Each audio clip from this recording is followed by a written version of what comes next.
మొన్న దావోస్ వెళ్ళినప్పుడు భరత్ మంత్రి గారు మా ముఖ్యమంత్రి లోకేష్ గారు అనే అంశం చాలా పెద్ద ఇష్యూ అయింది. అంటే ఎక్కడికి వెళ్ళి మాట్లాడాల్సిన అవసరం ఏంటనేది. నాన్న టీజీ భరత్ చిన్న పిల్లవాడు నాన్న, అనుభవం లేని మనిషి నాన్న.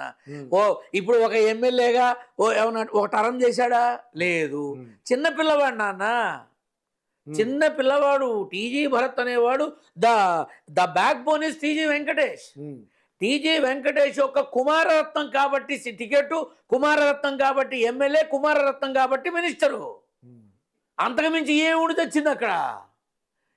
ఆ పరిశ్రమల శాఖలకి అనుభవజ్ఞులైనటువంటి 4-5 దఫాలుగా ఎమ్మెల్యే అయినటువంటి వాళ్ళు లేరా? చాలా మంది ఉన్నారు కదా. కాబట్టి ఏంటంటే కొన్ని ఈ రాజకీయ చదరంగంలో కొన్ని తప్పదు, యాక్సెప్ట్ చేయాల్సిందే. కాబట్టి యాక్సెప్ట్ చేశారు. వాడు చిన్న పిల్లవాడు నాన్న టీజీ భరత్. కాకపోతే ఏంటంటే ఆ బ్లడ్ గ్రూప్ ఒకటి.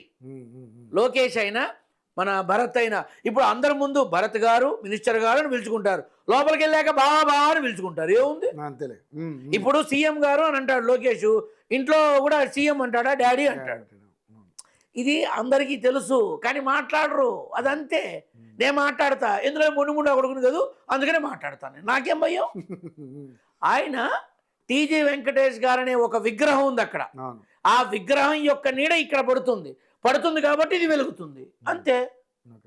ఇప్పుడు తను అక్కడ లోకేష్ ని చమురు పోసేంత వరకు వెలుగుతూనే ఉంటుంది. ఖచ్చితంగా లోకేష్ ని అంత హైలైట్ చేయడంలో తప్పేం లేదు. అక్కడ లోకేషే ఉన్నాడు, ఇంకోళ్ళు ఉంటే బాగుండేది. కానీ అక్కడికి వెళ్ళి మాట్లాడడం ఎందుకు? అయ్యేదో నానా. ఇప్పుడు ఈ దావోస్ పర్యటన అనేది వైజాగ్లోనో లేకపోతే ఇంకెక్కడో బ్రహ్మాండమైన ప్లేస్లోనో పెట్టుంటే బాగుండేది. కనీసం ఆ చుట్టుపక్కల వాళ్ళ వ్యాపారాలందరికీ కూడా, హోటల్స్ వాళ్ళందరికీ కూడా అబ్బో లక్షల కొద్ది మంచి రెవెన్యూ వచ్చేది.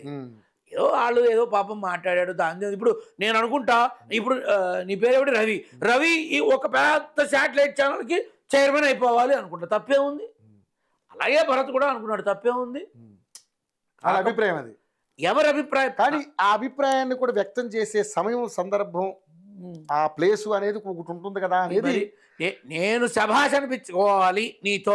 అబ్బో రవి అద్భుతం, రవి చింపేశాడు, నరికేశాడు, పొడి చేశాడు, కుట్టేశాడు, అల్లేశాడని 10 మాటలు చెప్తా. అప్పుడు ఆహా నా గురించి ఎంత బాగా చెప్తున్నాడు రవి అదే అని అనుకుంటావు. ఇంతేగా. సభలో కూర్చున్న వాళ్ళ గురించి గొప్పగా మాట్లాడకపోతే ఎందుకు పిలుస్తారు? మాట్లాడాలి.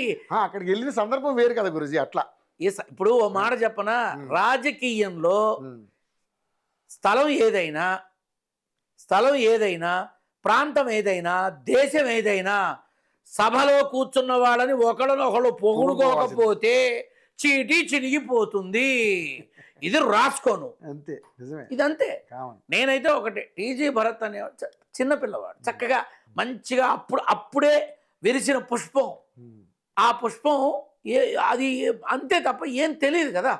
చంద్రబాబు నాయుడు ద్వారా తెలుసుకోవటం, అధికారులు, ఐఏఎస్ అధికారులు. అరే నాన్న ఒక మాట చెప్పనా, పక్కన ఉండే ఐఏఎస్ ఆఫీసర్లు లేకపోతే ఒక్క మినిస్టర్ పనిచేయలేడు. అడ్మినిస్ట్రేషన్ అంతా వాళ్ళ దగ్గర ఉంటుంది. ఒక్క మినిస్టర్ పనిచేయలేడు పక్కన ఐఏఎస్ ఐపీఎస్ ఆఫీసర్ లేకపోతే. ఇది అందరికీ తెలుసు. ఎంతమంది మాట్లాడతారు?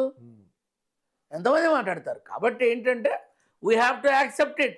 ఆ విగ్రహాన్ని చూసి నిగ్రహించుకొని ఈ మూర్తి భవించిన మనిషిని గౌరవించాలి, అంతే.